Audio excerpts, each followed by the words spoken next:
चैत्र नवरात्रि के दूसरे दिन माँ ब्रह्मचारिणी की पूजा होती है। इस दिन शक्कर और पंचामृत का भोग माँ के समक्ष अर्पित कर सकते हैं। इसे उनका प्रिय भोग माना जाता है। माँ दुर्गा की नव शक्ति का दूसरा स्वरूप ब्रह्मचारिणी का है। यह ब्रह्म का अर्थ तपस्या से है। माँ दुर्गा का यह स्वरूप भक्तों और सिद्धों को अनंत फल देने वाला है। इनकी उपासना से तप, त्याग, वैराग्य, सदाचार और संयम की वृद्धि होती है। ब्रह्मचारिणी का अर्थ तप की चारिणी यानी तप का आचरण करने वाली देवी का यह रूप पूर्ण ज्योतिर्मयी और अत्यंत भव्य है। इस देवी के दाएं हाथ में जप की माला है और बाएं हाथ में कमंडल धारण किए हैं। पूर्व जन्म में इस देवी ने हिमालय के घर पुत्री रूप में जन्म लिया था और नारद जी के उपदेश से भगवान शंकर को पति रूप में प्राप्त करने के लिए घोर तपस्या की थी। इस कठिन तपस्या के कारण इन्हें तपश्चारिणी अर्थात ब्रह्मचारिणी नाम से अभिहित किया गया। 1000 वर्ष तक इन्होंने केवल फल मूल खाकर बिताए और 100 वर्षों तक केवल जमीन पर रहकर साग पर निर्वाह किया। कुछ दिनों तक कठिन उपवास रखे और खुले आकाश के नीचे वर्षा और धूप के घोर कष्ट सहे। 3000 वर्षों तक टूटे हुए बेल पत्र खाए और भगवान शंकर की आराधना करती रही। इसके बाद तो उन्होंने सूखे बेल पत्र खाना भी छोड़ दिए। कई हजार वर्षों तक निर्जल और निराहार रहकर तपस्या करती रही। पत्तों को खाना छोड़ देने के कारण ही इनका नाम अपर्णा नाम पड़ गया। कठिन तपस्या के कारण देवी का शरीर एकदम क्षीण हो गया। देवता, ऋषि, सिद्धगण, मुनि सभी ने ब्रह्मचारिणी की तपस्या को अभूतपूर्व पुण्यकृत बताया, सराहना की और कहा, हे देवी, आज तक किसी ने इस तरह की कठोर तपस्या नहीं की। यह तुम्ही से संभव थी। तुम्हारी मनोकामनाएं परिपूर्ण होगी और भगवान चंद्रमौली शिव जी तुम्हें पति रूप में प्राप्त होंगे। अब तपस्या छोड़कर घर लौट जाओ। जल्द ही तुम्हारे पिता तुम्हें बुलाने आ रहे हैं। इस देवी की कथा का सार ये है कि जीवन की कठिन संघर्षों में भी मन विचलित नहीं होना चाहिए। माँ ब्रह्मचारिणी देवी की कृपा से सर्व सिद्धि प्राप्त होती है। दुर्गा पूजा के दूसरे दिन देवी के इसी स्वरूप की उपासना की जाती है। प्रेम से बोलिए ब्रह्मचारिणी देवी की जय। आप श्रवण करें आरती। जय अम्बे ब्रह्मचारिणी माता, जय चतुरानन प्रिय सुखदाता। ब्रह्मा जी के मन को भाती हो, ज्ञान सभी को सिखलाती हो। ब्रह्मा मंत्र है जाप तुम्हारा, जिसको जपे सकल संसारा। जय गायत्री वेद की माता, जो मन निस दिन तुम्हें है ध्याता। कमी कोई रहने न पाए, कोई भी दुख सहने न पाए। उसकी बिरती रहे ठिकाने, जो तेरी महिमा को जाने। रुद्राक्ष की माला लेकर जपे जो मंत्र श्रद्धा देकर। आलस छोड़ करे गुण गाना, माँ तुम उसको सुख पहुँचाना। ब्रह्मचारिणी तेरो नाम, पूर्ण करो सब मेरो काम। भक्त तेरे चरणों का पुजारी, रखना लाज मेरी महतारी। प्रेम से बोलिए ब्रह्मचारिणी माता की जय। है कि प्राचीन काल में धरती पर दुर्गम नाम का एक दैत्य निवास करता था। वह बड़ा दुर्दांत और अत्याचारी था। बल भी उसके शरीर में अपरिमित था। वह जब जोर से हंसता था तो उसके मुख से अग्नि की चिंगारियां निकलती थी। दुर्गम ऋषि मुनियों और संतों पर अपना अधिकार स्थापित करना चाहता था। उन्हें अपने संकेत पर चलाना चाहता था, पर प्रयत्न करने पर भी उसकी यह इच्छा पूरी नहीं हो पाती थी। कारण यह था कि ऋषि मुनियों के पास वेदों का ज्ञान था, सिद्धियां थी।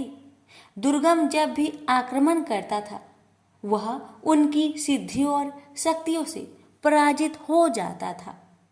उसने सोचा कि जब तक ऋषियों मुनियों के पास वैद रहेंगे वह उन पर आधिपत्य स्थापित नहीं कर सकेगा। किसी प्रकार उनसे वैद छीन लेने चाहिए। यह सोचकर वह वेद प्राप्त करने के लिए ब्रह्मा जी की तपस्या करने लगा। तप करते करते 100 वर्ष बीत गए। उसकी कठिन तपस्या को देखकर ऋषि मुनि भयभीत हो उठे। वेदों के पंडित कांपने लगे। उन्होंने एक साथ मिलकर दुर्गम के तप को भंग करने का बड़ा प्रयत्न किया, पर दुर्गम हिमालय की तरह अपने स्थान पर अडिग बना रहा। दुर्गम ने अविचलित रूप से 1000 वर्षों तक तप किया। आखिर ब्रह्मा जी का आसन हिला। उन्होंने प्रकट होकर दुर्गम से कहा, वत्स, मैं तुम्हारी तपस्या से प्रसन्न हूँ, बोलो तुम्हें क्या चाहिए। दुर्गम ने ब्रह्मा जी को प्रणाम करते हुए कहा, भगवान, यदि आप मेरी तपस्या से प्रसन्न हैं तो मुझे वेद चाहिए। ब्रह्मा जी वरदान देकर चले गए। वेद दुर्गम के पास आ गए। ऋषि मुनि वेद ज्ञान से वंचित हो गए। उनकी सिद्धियां और शक्तियां लुप्त हो गई। यज्ञ बंद हो गए। यज्ञों में दी जाने वाली हवियां भी बंद हो गई। हवियों से परिपुष्ट होने वाले देवता निर्बल हो गए। दुर्गम ने देवलोक पर आक्रमण करके सहज ही उसे अपने अधिकार में ले लिया। देवता देवलोक छोड़कर भाग गए। उधर धरती पर पानी न बरसने के कारण अकाल पड़ गया।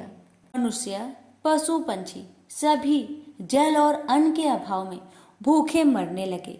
चारों ओर हाहाकार मच गया। भूख से व्याकुल प्रजा राजा के द्वार पर पहुंची, पर राजा के भंडार में भी अन्न का नाम तक नहीं था। राजा दुखी प्रजाजनों के साथ ऋषियों के पास गया। ऋषियों ने कहा, राजन, हम क्या कर सकते हैं? हम वेद मंत्रों को भूल गए हैं। ब्रह्मा जी के वरदान से वे दुर्गम के पास चले गए हैं। पृथ्वी पर न यज्ञ हो रहे हैं, न देवताओं को हवियां दी जा रही है। देवता निर्बल हो गए हैं। वे भी कुछ नहीं कर सकते। इस महासंकट को दूर करने के लिए क्या किया जाए, सोच विचार होने लगा। आखिर में निश्चय हुआ कि हम सबको शक्ति की आराधना करनी चाहिए। राजा, प्रजाजन, ऋषि मुनि नदी तट पर उपस्थित हुए और अंतरकंठ से देवी को पुकारने लगे, माँ, हम दुखियों की रक्षा करो, हम तुम्हारी शरण में हैं। इस महाभयानक संकट की घड़ी में तुम्हें छोड़कर हमारा और कौन सहायक है? हे जगजननी, हम पर दया करो, हमें इस संकट से उबारो। अंतरकंठों की पुकार से भगवती दुर्गा द्रवित हो उठी। वे 1000 भुजाओं के साथ प्रकट हुई। उनके बहुत से नेत्र थे। वे अपने हाथों में भांति भांति के अस्त्र शस्त्र धारण की हुई थी। उनकी आंखों से आंसुओं की बूंदें गिरने लगी। उन बूंदों ने प्रचंड धारा का रूप धारण कर लिया। धारा वेग से ऊपर उठी और देवलोक में जा पहुंची। दुर्गम उस प्रचंड धारा को देखकर भयभीत हो उठा। वह देवलोक छोड़कर भाग खड़ा हुआ। उसके हाथ से वेद छूट गए। धारा वेदों को लेकर धरती पर लौट आई। उसने वेदों को ऋषि मुनियों को सौंप दिया। ऋषि मुनियों ने माँ दुर्गा से प्रार्थना की, माँ, अब आप हमें छोड़कर न जाए, या धरती पर निवास कीजिए। भगवती दुर्गा ने ऋषि मुनियों की प्रार्थना स्वीकार कर ली। वे अपने लोक में न जाकर धरती पर ही रह गई। कहते हैं, सहारनपुर की शाकंभरी देवी वही देवी है जिनकी आंसुओं की प्रचंड धारा में दुर्गम सदा सदा के लिए लुप्त हो गया था और जिन्होंने उनसे वेद भी छीनकर पुनः ऋषियों को सौंप दिए थे। प्रेम से बोलिए, माँ दुर्गा की जय हो, शाकंभरी देवी की जय हो। ये माँ दुर्गा की एक अन्य कथा, ये कथा है पूजा का प्रसाद। एक ब्राह्मण था, वह बहुत गरीब था। इस दशा में भी वह माँ भगवती की बहुत बड़ा भक्त था। उसकी पत्नी भी भोली भाली थी। गरीबी की दिन बिताते हुए उसने पति से कभी कुछ नहीं कहा। ब्राह्मण की एक बेटी थी, वह बड़ी सुंदर और चतुर थी। माँ बाप अपनी बेटी को बहुत प्यार करते थे।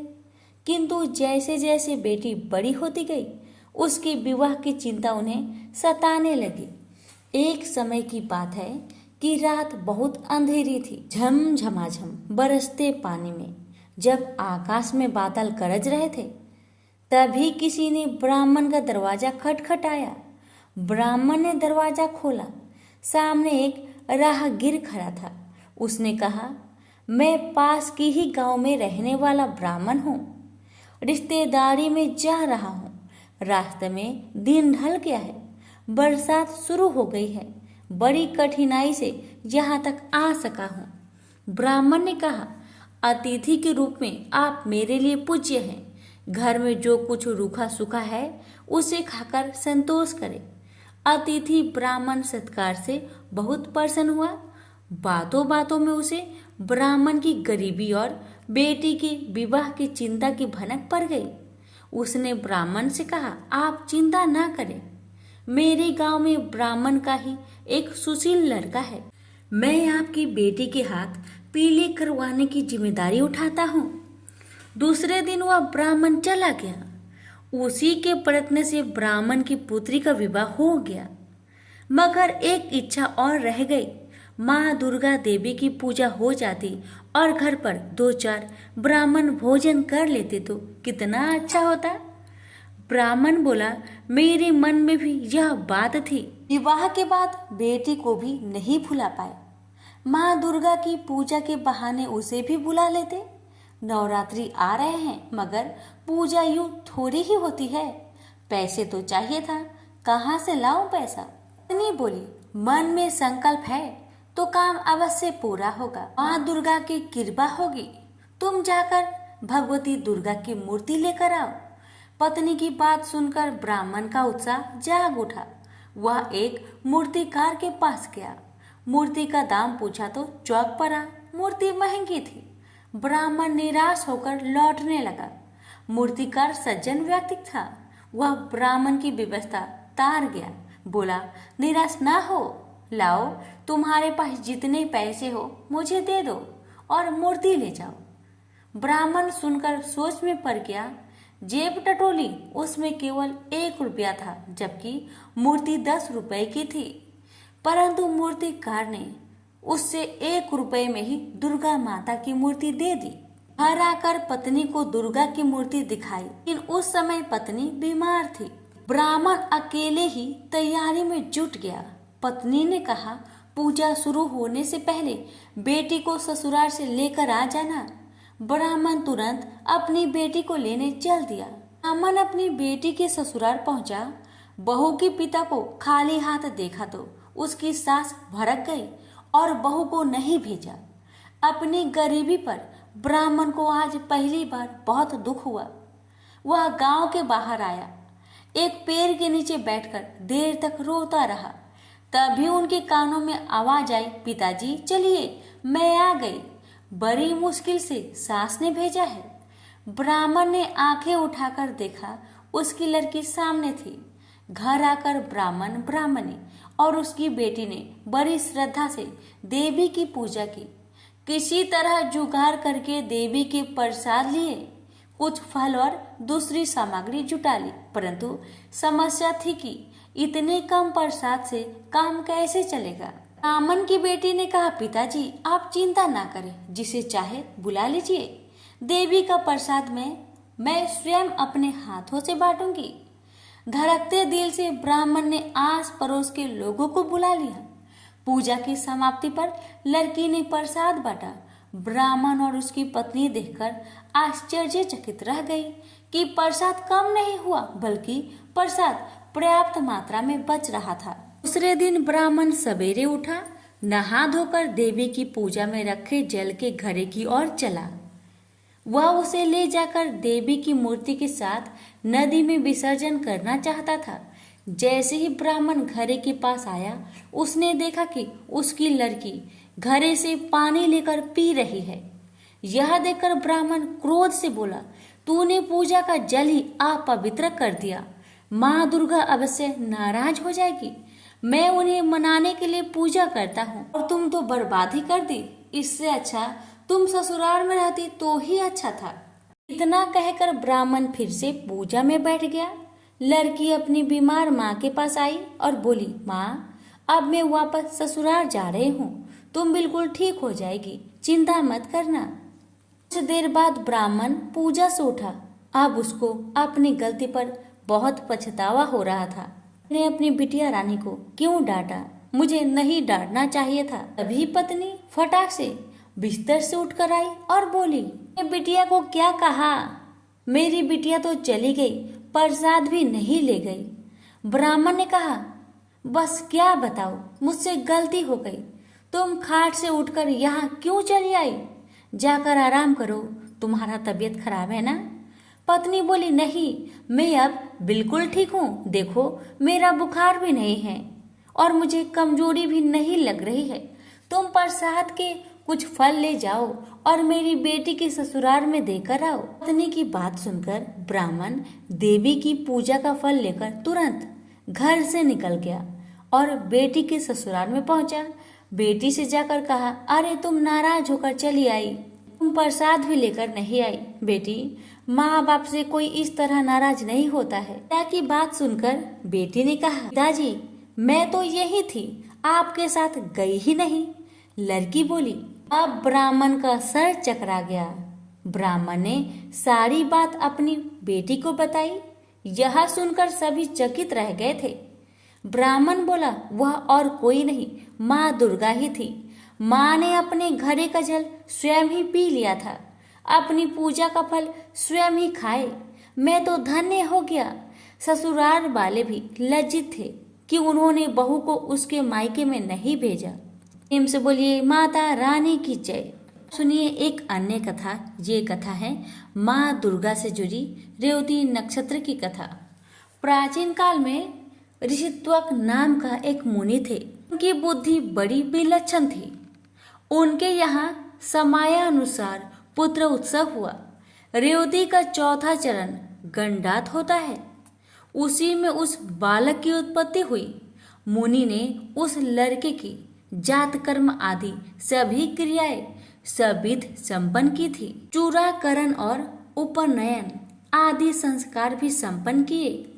महात्मा ऋतुवाक के यहाँ जब से उस पुत्र का जन्म हुआ, तभी से वे रोग और शोक से चिंतित रहने लगे। क्रोध और लोभ उन्हें सदा घेरे रहते थे। माता की भी यही स्थिति हो गई। उसे निरंतर अनेक रोग सताने लगे। वह उदास होकर चिंता में डूबी रहती थी। वह लड़का भी उद्दंड हो गया। तब मुनि अत्यंत चिंतित होकर सोचने लगे, कौन सा ऐसा कारण है जिससे मेरा यह पुत्र महान दुष्ट हो गया है। यह सोचकर वे गर्ग जी के पास गए और उनसे पूछा, भगवान, आप ज्योतिष शास्त्र आचार्य हैं, मेरे पुत्र के दुराचारी होने का क्या कारण है? गर्ग जी बोले, मुने, पुत्र के दुष्चरित्र होने में न तुम कारण हो और न माता तथा न कुल ही। रेवती का अंतिम चरण गंडात होता है, यही कारण है। क्योंकि मुने, वही निंदित बेला तुम्हारे इस पुत्र के जन्म समय में बीत रही थी। अतएव तुम्हें दुखी करना इसका स्वभाव बन गया, दूसरा कोई भी कारण नहीं है। तुम उस दुख को दूर करने के लिए भगवती दुर्गा की आराधना करो। यत्न पूर्वक सुपूजित होने पर वे संपूर्ण विघ्न शांत कर देती है। गर्ग जी की बात सुनकर ऋतुवाक मुनि क्रोध से मूर्छित हो गए। उन्होंने रेवती को श्राप दिया, वह आकाश से गिर जाए। उस समय नक्षत्र मंडल चमक रहा था, उधर सबके नेत्र लगे हुए थे। इतने में ही मुनि के श्राप से रेवती नक्षत्र आकाश से टूटकर उदगिरी पर आ पड़ा। रेवती के गिरने से वह पर्वत रेवतरु नाम से प्रसिद्ध हो गया। तब से उस पर्वत की शोभा और भी अधिक बढ़ गई। यो रेवती को श्राप देने के पश्चात मुनिवर ऋतुवाक गर्ग जी के कथानुसार भगवती दुर्गा की आराधना करके सुख और सौभाग्य से संपन्न हो गए। रेवती नक्षत्र का जो तेज पर्वत पर गिरा, उससे एक कन्या उत्पन्न हो गई, जगत में अनुपम सुंदरी होकर वह दूसरी लक्ष्मी की भांति शोभा पाने लगी। रेवती के तेज से प्रकट होने वाली उस कन्या पर मुझ ऋषि की दृष्टि पड़ी। उसे देखकर वे प्रसन्न हो गए और उसका नाम रेवती रख दिया। महर्षि परमुज का आश्रम कुमुदगिरी पर था। उस कन्या को वे अपने स्थान ले आए और पुत्री की भांति धर्म पूर्वक उसके पालन पोषण की व्यवस्था कर दी। जब कुछ समय बाद वह सुंदर कन्या युवती हो गई, तब उसे देखकर कौन इसके योग्य वर होगा, ये मुनि विचार करने लगे। बहुत खोजबीन करने पर भी उस कन्या के अनुरूप वर पाने में उन्हें सफलता न मिल सकी। तब वे अग्निसाल में जाकर अग्निदेव की उपासना करने लगे। अग्निदेव प्रसन्न हुए और कन्या के वर के विषय में मुनि से बोले, मुने, सदा धर्म में तत्पर रहने वाले पराक्रमी शूरवीर प्रिय भाषी तथा युद्ध में पीछे न हटने वाले राजा दुर्दम इसके पति होंगे। अग्निदेव की बात सुनकर मुनि प्रसन्न हुए। उसी समय संयोगवश राजा दुर्गम शिकार खेलने के बहाने परमुच ऋषि के आश्रम में आए। जब वह आश्रम के भीतर गए तब उन्हें मुनि दिखाई ना पड़े, अतः उन्होंने उस कन्या रेवती को बुलाया और संबोधित करके पूछा, प्रिय, महाभाग महर्षि कहाँ है? मैं उनके चरणों के दर्शन करना चाहता हूँ। कन्या बोली, महाराज, मुनिवर अभी अभी निकलकर अग्निशाला में गए हैं। कन्या की बात सुनकर राजा दुर्दम अग्निशाला के द्वार पर पहुंच गए। वे राजोचित वेशभूषा में थे। नम्रता से उनका मस्तक झुका हुआ था। उन पर मुनि की दृष्टि पड़ी। तब राजा ने मुनि को प्रणाम किया। मुनि ने अपने एक शिष्य से कहा, गौतम, अर्घ्य उपस्थित करो। ये राजा अर्घ्य पाने के अधिकारी है, क्योंकि बहुत दिनों में इनका आगमन हुआ है। और खास बात तो यह है कि यह हमारे जमाता है। यह कहकर मुनि ने उन्हें अर्घ्य दिया और राजा ने उसे स्वीकार भी कर लिया। राजा दुर्दम अर्घ्य आदि के पश्चात आसन पर विराजमान हुए। मुनि ने आशीर्वाद देकर उन्हें संतुष्ट किया और कुशल पूछी। कहा, राजन, तुम्हारी सेना खजाना, त्रिमंडली, भृत्य वर्ग, मंत्री वर्ग, देश नगर और स्वयं आत्मा में किसी प्रकार की अशांति तो नहीं है। तुम्हारी पत्नी की तो कुशल पूछनी ही नहीं है, क्योंकि वह तो मेरे यहाँ ही ठहरी हुई है। इसी से मैंने उसका समाचार नहीं पूछा। राजा ने कहा, भगवान, आपकी कृपा से सर्वत्र कुशल है, पर मुझे यह बहुत आश्चर्य हो रहा है कि आपने मुझे जमाता कहा है, अतः मेरी कौन सी पत्नी आपके यहाँ है? मुनि बोले, राजन, जो जगत में आदित्य सुंदरी है वह रेवती नाम की तुम्हारी पत्नी यहाँ है। वह किसी प्रकार तुम्हारी भर्व हुई, यह रहस्य तुम नहीं जानते। राजा ने कहा, प्रभु, की सुभद्रा आदि भार्याएं घर पर है, उन्हीं को मैं जानता हूँ। रेवती के संबंध में तो मैं कुछ भी नहीं जानता। मुनि बोले, राजन, तुमने अभी जिसे प्रिय शब्द से संबोधित किया है वही तुम्हारी प्रेयसी भार्या है। एक क्षण भी तो नहीं हुआ तुम इसे भूल गए। राजा ने कहा, मुने, आप जो कह रहे हैं वह ठीक है। मैंने वैसे ही प्रिय शब्द कहकर बुलाया। में मेरी कोई भी कुतिसित भावना नहीं थी। इस संबंध में आप मुझ पर अप्रसन्न न हो। मुनि बोले, राजन, तुम ठीक कहते हो। तुम्हारे मन में कोई बुरा विचार नहीं है। तो अग्निदेव की प्रेरणा से तुम्हें ऐसे शब्द का उच्चारण करना पड़ा। इस कन्या के पति कौन होंगे? यह बात अभी मैंने अग्निदेव से पूछी थी। उन्होंने कहा है, राजा दुर्दम कन्या के स्वामी होंगे। इसे कोई नहीं टाल सकता। इसलिए राजन, मैं यह कन्या तुम्हारी सेवा में समर्पित करता हूँ। इसे स्वीकार करो। तुमने इसे प्रिय शब्द से संबोधित किया था। विषय में तो कुछ विचार ही नहीं करना चाहिए। मुनि की बात सुनकर राजा चुप हो गए। अब मुनि उनके विवाह की विधि संपन्न करने की व्यवस्था करने लगे। पानी ग्रहण संस्कार करने के यत्न में संलग्न मुनि को देखकर कन्या ने कहा, पिताजी, उचित तो यह है कि आप मेरा विवाह रेवती नक्षत्र में ही करने की कृपा करें। मुनि बोले, बत्से, अनेकों विवाहिक नक्षत्र हैं, फिर रेवती नक्षत्र में ही क्यों विवाह करें? रेवती तो इस समय नक्षत्र मंडल में है भी नहीं। कन्या ने कहा, रेवती से भिन्न नक्षत्र मेरा विवाह संस्कार सुमोचित न होगा, अतएव मैं आपसे प्रार्थना करती हूँ इस नक्षत्र में ही मेरी विवाहिक रस्में संपन्न करने की कृपा करें। मुनि बोले, बहुत समय पहले ऋतुवाक मुनि ने रेवती को नक्षत्र मंडल से नीचे गिरा दिया था, अब वहां स्थान नहीं रहा है, फिर उसी नक्षत्र में विवाह करने के लिए तुम क्यों जोर दे रही हो? कन्या बोली, क्या केवल ऋतुवाक मुनि ने ही तपस्या की है? मन, वाणी अथवा कर्म से ऐसी तपस्या करने की क्या आप में योग्यता नहीं है? आप तो जगत की रचना करने में समर्थ हैं। मैं आपका तपबल खूब जानती हूँ, अतः आप रेवती को नक्षत्र मंडल में पुनः स्थापित करके उसी नक्षत्र में मेरा विवाह कीजिए। मुनि बोले, तुम्हारा कल्याण हो, तुम जैसा कहती हो ऐसा ही होगा।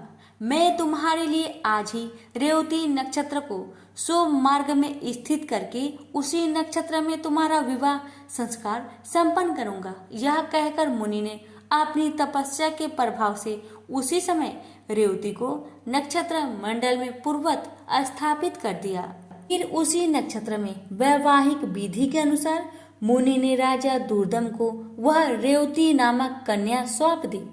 विवाह कर देने के पश्चात मुनि ने राजा से कहा, वीर, तुम्हें क्या पाने की इच्छा है, कहो, उसे मैं पूर्ण करने को उद्धत हूँ। राजा बोले, मुनिवर, मैं स्वयं भू मनु का वंशक हूँ, आपकी कृपा से मुझे मनवंतर का आदि शास्त्र पुत्र प्राप्त हो, यह मेरी अभिलाषा है।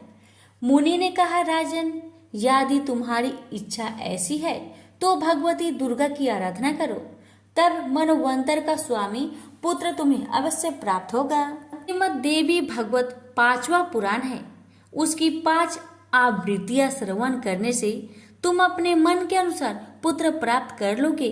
इस रेवती के गर्भ से 5वां यानी रेवत नाम मनु उत्पन्न होगा। मुनि की यो कहने पर राजा ने उनके चरणों में मस्तक झुकाया और अपनी पत्नी को साथ लेकर वे अपने नगर को चले गए और राजगद्दी पर बैठकर उन्होंने शासन आरंभ कर दिया। एक बार महात्मा लोमश जी राजभवन में पधारे। राजा ने प्रणाम करके उनका स्वागत सत्कार किया और हाथ जोड़कर कहा, मुने, आप सर्वसमर्थ है, मुझे पुत्र पाने की इच्छा है, अतः आप श्रीमद् देवी भागवत नाम का पुराण सुनाने की कृपा कीजिए। राजा की बात सुनकर लोमश जी बड़े प्रसन्न हुए और बोले, राजन, तुम धन्य हो, तभी तो त्रिलोक जननी भगवती दुर्गा में तुम्हारी ऐसी भक्ति जागृत हो गई है, जो भगवती जगदम्बिका देवता, दानव और मनुष्य की परम आराध्य है। उनमें जब तुम्हारी भक्ति हो गई तब फिर तुम्हारा कार्य सिद्ध होने में क्या संदेह है। अतएव मैं तुम्हें देवी भगवत पुराण अवश्य सुनाऊंगा। उसके श्रवण मात्र से कोई भी पदार्थ पाने की इच्छा शेष नहीं रहती। यह कहकर लोमश जी ने शुभ मुहूर्त में कथा आरंभ कर दी। समय व्यतीत होने पर भगवती की कृपा से रानी को लोक का कल्याण करने वाला गर्भ ठहर गया। गर्भ की अवधि पूर्ण होने पर ग्रहों के उत्तम युग में रानी ने पुत्र को जन्म दिया। पुत्र जन्म की बात सुनकर राजा की खुशी का ठिकाना न रहा। फिर रेवत नाम से विख्यात वह बालक संपूर्ण क्रियाओं का परगामी, धर्मात्मा, धर्म का प्रवचन एवं अनुष्ठान करने वाला, परम पराक्रमी तथा अस्त्र बेताओं में सर्वश्रेष्ठ निकला। तदंतर ब्रह्मा जी ने रेवत को मनु के पद पर प्रतिष्ठित कर दिया। रेवत मनवंतर के स्वामी बनकर धर्म पूर्वक पृथ्वी पर शासन करने लगे। प्रेम से बोलिए जगदम्बा माता की जय।